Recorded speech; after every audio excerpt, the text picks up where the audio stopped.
Okay. Hey there. So, what's your name? I'm Justin Dodson, Cortez, Colorado. Nice to have you here, Justin. Thanks a lot. So, how did you come to live in Cortez? Why are you here?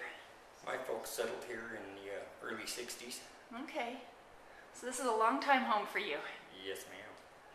What do you love about Cortez? Just about everything.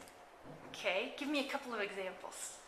The way people get together during hard times, the way they all rally together at big events, and friends meet friends, and you can tell that during these times it's a community. You were just talking to me about a couple of benefits earlier. Tell me a little bit about that and what that meant to you. There's places to get together for different kinds of groups where they mix and mingle. One of the new things that is interesting to me is kind of a new age Renaissance type thing where musicians get together at various locations, and many of those are artists besides being musicians. And so we kind of have a brotherhood, sisterhood of Renaissance type musicians and artists that happens, and it's amazing how many different backgrounds are covered by those same people as other professions. Do you think this is kind of a new development for Cortez? I think it is. It's kind of a new thing where people are showing their art and showing their musical abilities, and showing that it's okay to be an individual. And we're starting to move past a lot of the old ways of the old timers versus the newcomers, and we're finding diverse little ways in a new economy to accommodate different groups of people through economic hard times. And it's a benefit for us all because we come up with new and innovative little ideas of how to spread what we like to do. Open mics are becoming one of the nation's fastest ways of all kinds of diverse professional groups getting together on a musical and art-based background and learning more about each other and gaining respect as human beings for everyone's individual uniqueness. So what's your own contribution to the open mic in this art world?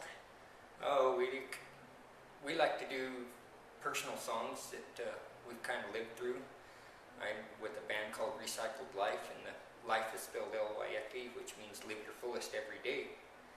And so we try to make songs that we've lived through about the things that we don't want others to go through. It's like, listen to me, I've been there, done that. Cool. Well, my next question is, do you feel attached to Cortez? And what is it about Cortez that makes you feel that way? And I think you've really gone down that path already.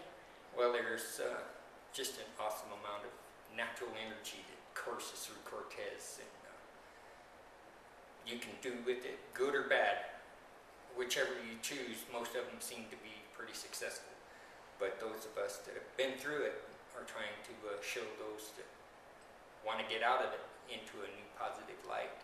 And the fact that the energy is the same as how you use it and see it. So there's a lot of new ideas coming from the internet and different activities that are kind of new to the community.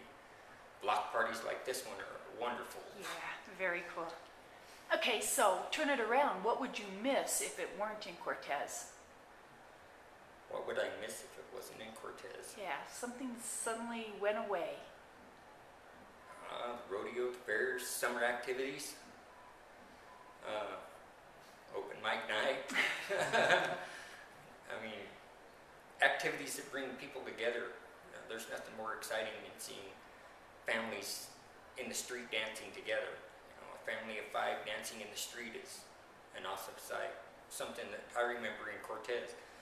When I was younger, we had Crazy Days. This is our version of Crazy Days reinvented because the economy's different, the way of life is different, so we've accommodated. We still get our Crazy Day in, but now we have it as a community event.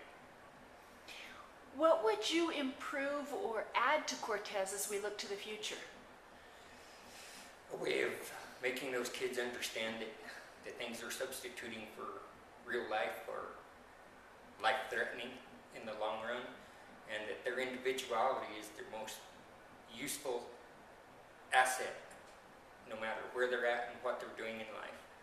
And if one kid understands that, for many of us that are trying to work, it'll be worth it.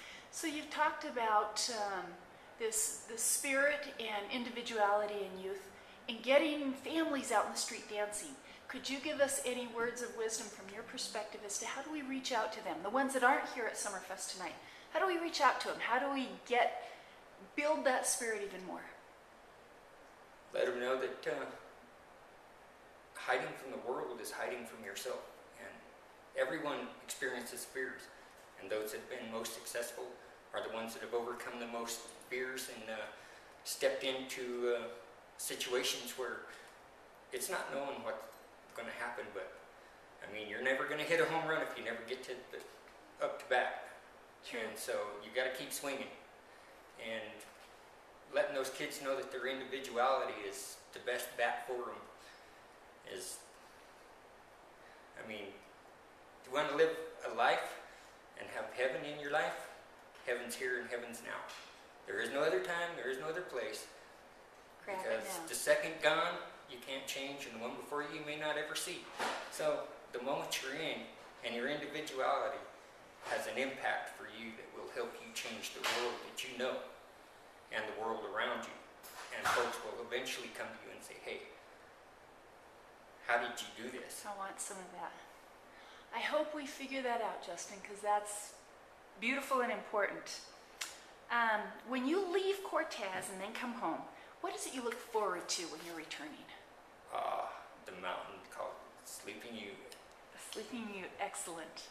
And hopefully I come in the evening when there's a beautiful sunset on it. It's like coming home to a magic kingdom. Yes, excellent. Thank you. You're welcome. Thank you so much.